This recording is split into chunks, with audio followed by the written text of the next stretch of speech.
Bomb leiram le haiduna mipai naruraga AR gi bomb expert kauduna yenghanbada flux akaibo oiram le haire.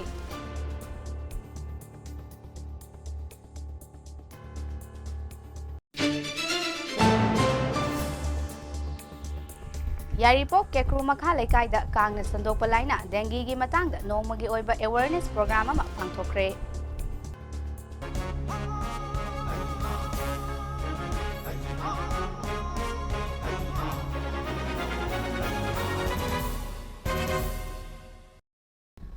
Makakmayum SUBANA na MAMI TV bu mitnyang tabiri bisingbu khurumjari pau sandok na pijari Thaubal Police Station gi manung chanba waithauda bom yawa flags ama leire haiduna miyam na mipaina rure haire bom adu Assam Rifles na laukhatlaba matung detonator sizinaduna mafam adudagi chingyada pokhai hanbada bom oiramdre flags akaiba oiramle haire mafam aduda hanadagi hauna flags akaiba ama taraga leiba unakhe police na su chingnabadagi Assam Rifles ki bom expert kauduna yenghanbada bom yauram khidabani haire waithauda bom leire haibagi pau hek fangbaga Thaubal District Police ki SP Sachindananda soibamna luchingba police team amasu mafam aduda laktuna yengsilakhi haire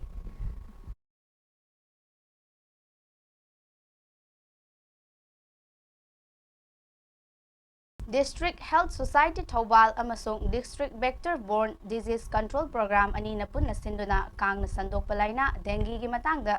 nongmagi oiba awareness program yaripok kekru makhalekai bamol mantop pangthokre haide dengue haiba laina asi Aedes koba tiger mosquito hainasu khangnaba kang makhal amana sandokpa fluvivirus na thokhanba laina amani hauzik phawagi oinadi anaba asi fanaba hidak leitre mafam matam leiriba layongi matung ina hospital thamduna matik chaba hakchangi ising chang kupna yengsinduna layeng natana atai atopa layeng leite laina asi ngakthoknaba pambaide kang lehendana bahotnaba mathautai haiba wafam kaya awareness aduda saruk yakiba research person singna makha wangang ki haire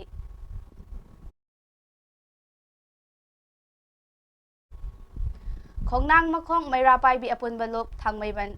Khomdram Selongbam amadi Hizam Dewan Laikai gi Ima Ibel Singna Poirai Laimaral Mairapai bi apunba Manipur gi President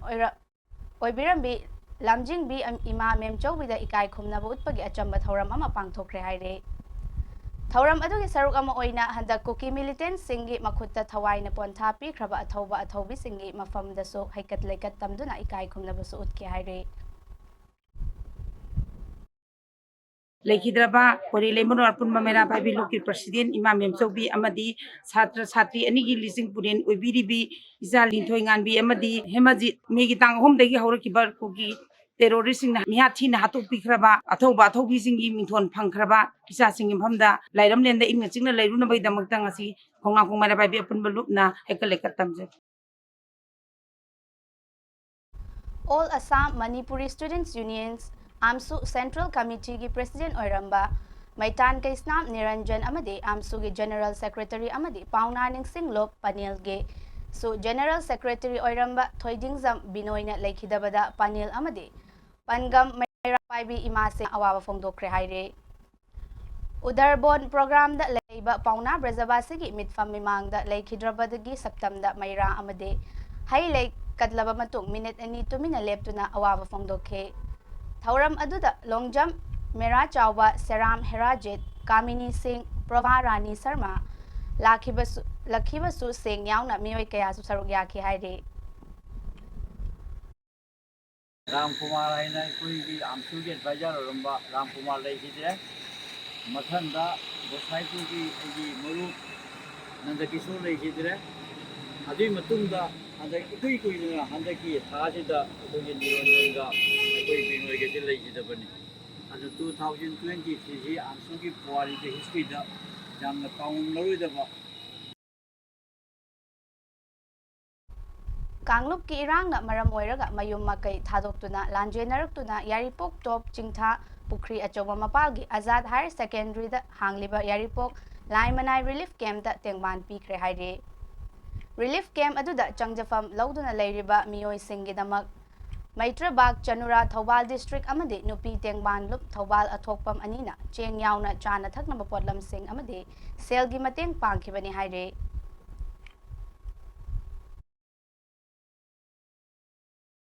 Imphal East ki Andro Kendra ki manung channa leiba Thambal nu kaithel fauraga cheliba Poiraupat Khongnung mathakta sariba cheki dam athubada mari leinaba department na lokhat piduna haina Poiraupat Farmer Development Cooperative Society ki secretary KH Tomchau na phongdorakle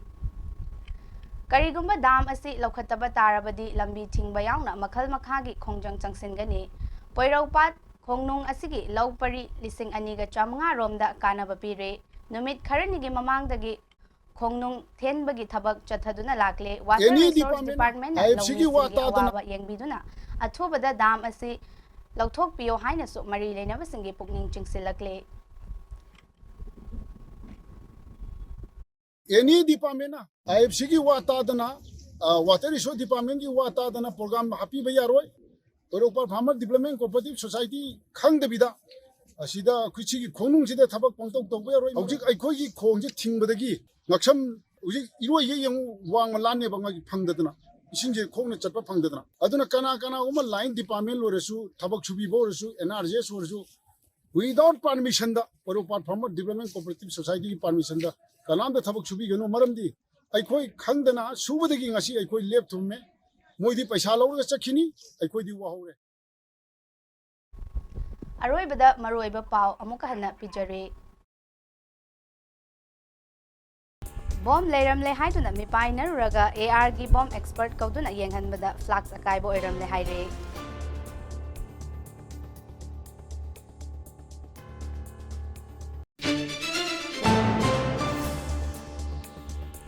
Yaripok Kekru Makha Lekai da Kangna Sandokpa Laina Dengue gi matangda nongmagi oiba awareness program ama pangthokre